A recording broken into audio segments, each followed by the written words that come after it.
Dear students, in the present class, we will discuss what is a tuple, how to create a tuple, and what are the different operations can be done on it, and the methods which works on a tuples. In our previous class, we have discussed a dictionary. We know it is a key value pair. When we are extracting the item, the key value pair is also called as an item.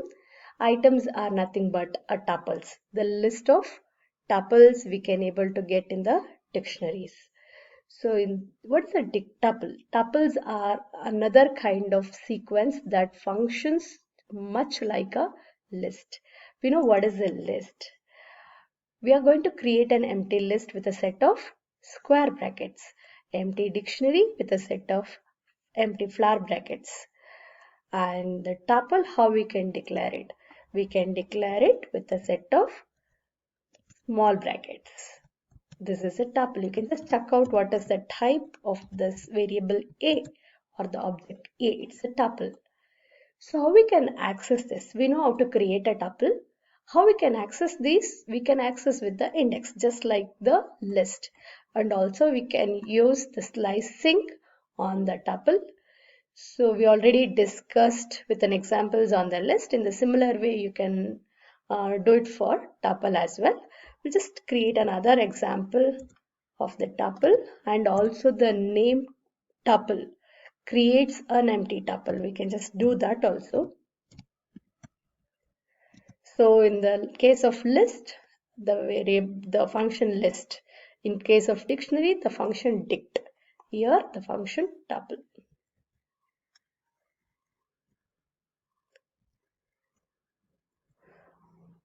Sorry. Or you can also print. What is B? It's an empty tuple. We can create an elements into the tuple. I just told it is similar to the list. Can we use all the functions similar to the list? No, because the tuple is immutable. List is mutable, where we can add on the elements into the list, but we cannot add on the elements to the tuples which we created.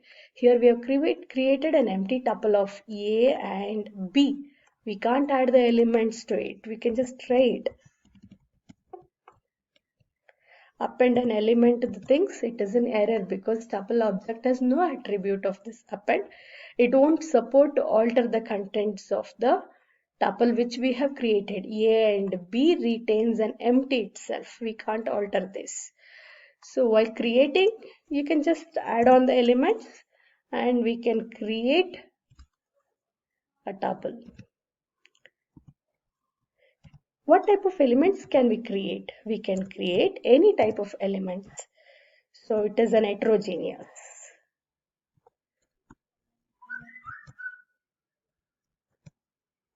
So integer, float, string, it can accept any type of values in a tuple.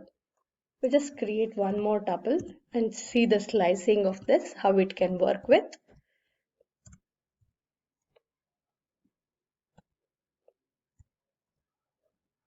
Some 3 elements are fine enough.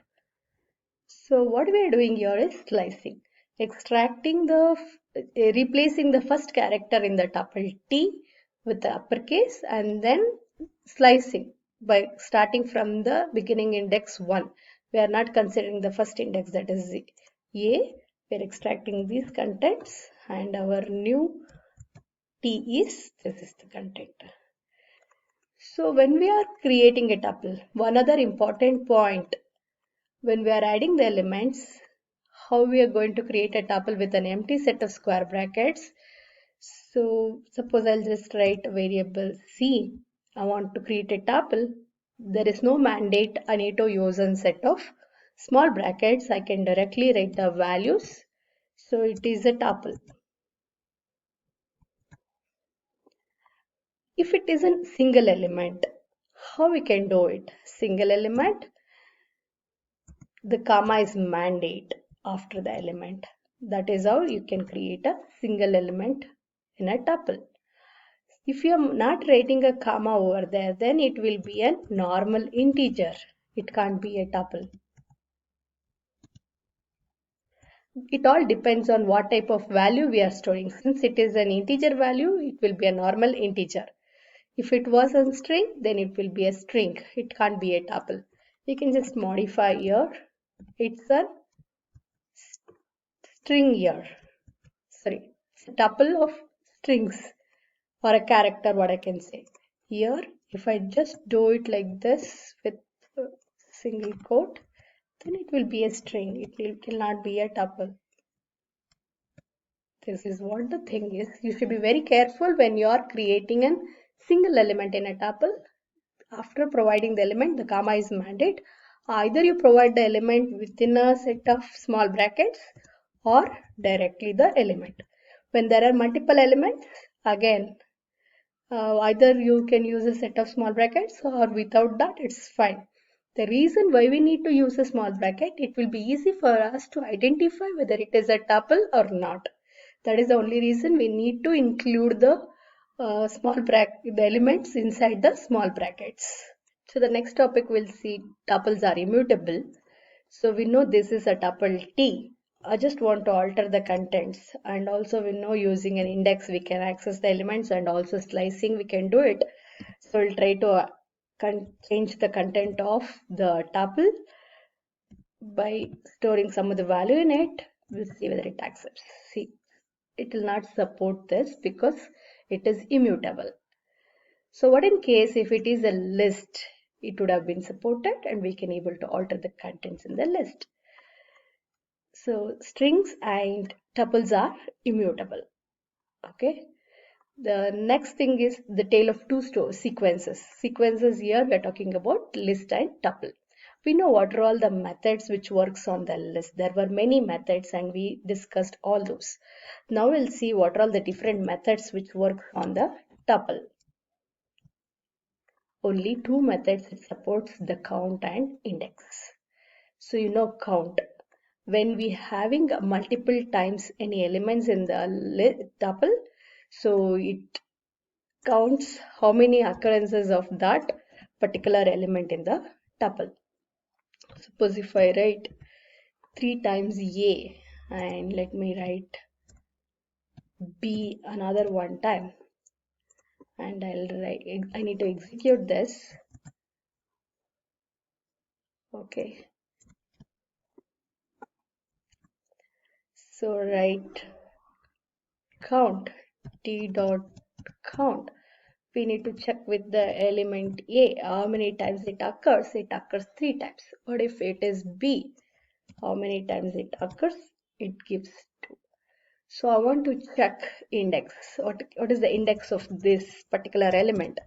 Only these are the two methods which works. So when I'm searching with B, what is the first occurrence where it is available in which index, that we are going to get. Even if we are searching with A, what is the first occurrence, that.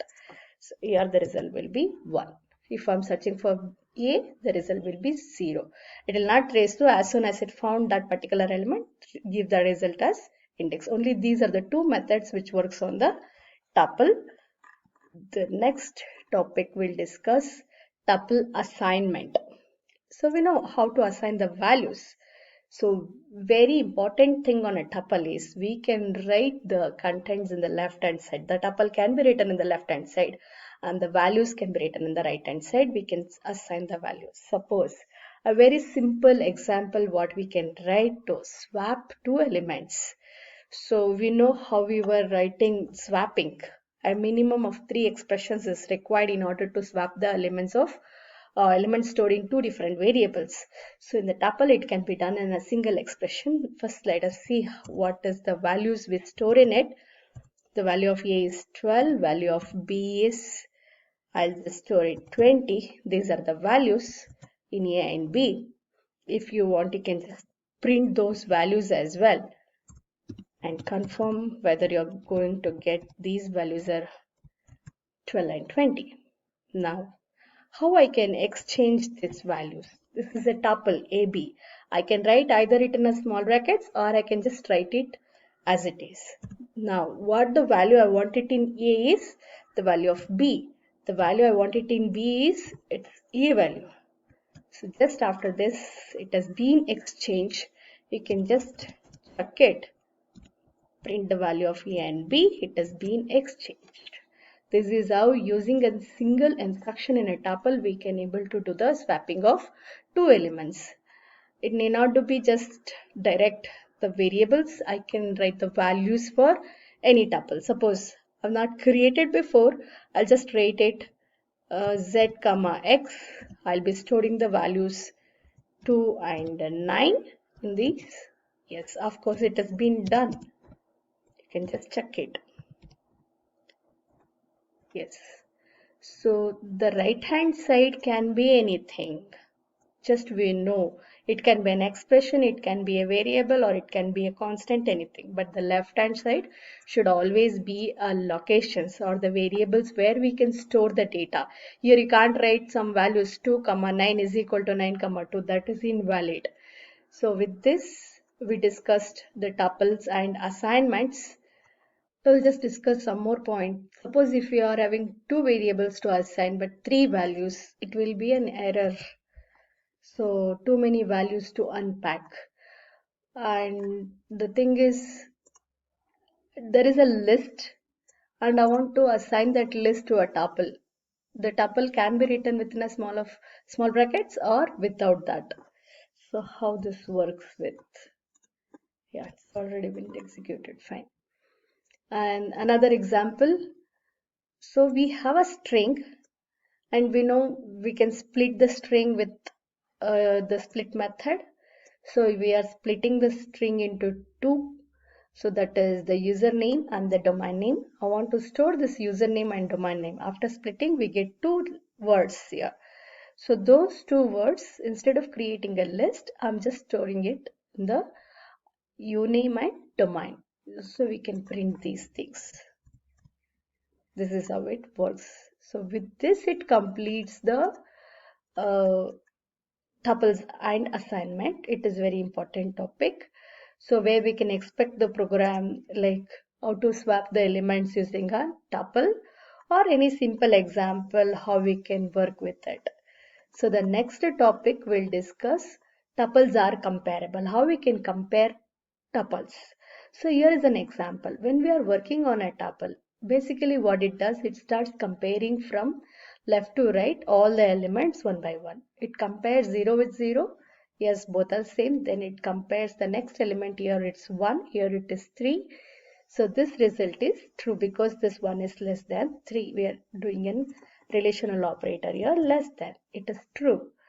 So in the second example, 0, of course it is same. Then it compares the next. Next was 1. Here it is 3. So it finds this element is smaller than this. The result will be true. Of course, the third element what we have here is very big than this, but it will never reach the third element. It decides at the second element only. So this is how the comparison on the tuples will be done. The sort functions works the similar way. It sorts primarily the first element. If it matches, then it checks the second element. That is how it continues. This feature leads itself to a pattern called DSU. What is the DSU is? Decorate, sort, undecorate. Decorate a sequence of by building a list of tuples with one or more sort keys preceding the elements from the sequence. Sort, we know it arrange the elements, and then again undecorate by extracting the sorted element of the sequence. So we have a simple example here how it can work with the general. Suppose if we are not having a key value pair, in general how we can sort this. So my basic question is, we want this example to be arranged from longest to shortest. According to the sorting technique how it works, it has to be arranged in a particular order. So what is the result we are going to get? First let us check.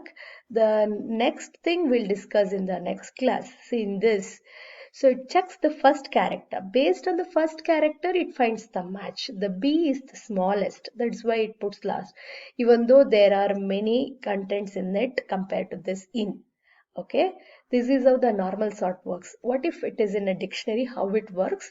That example we'll discuss in the next video. Okay. We'll just continue the topics. Thank you for watching.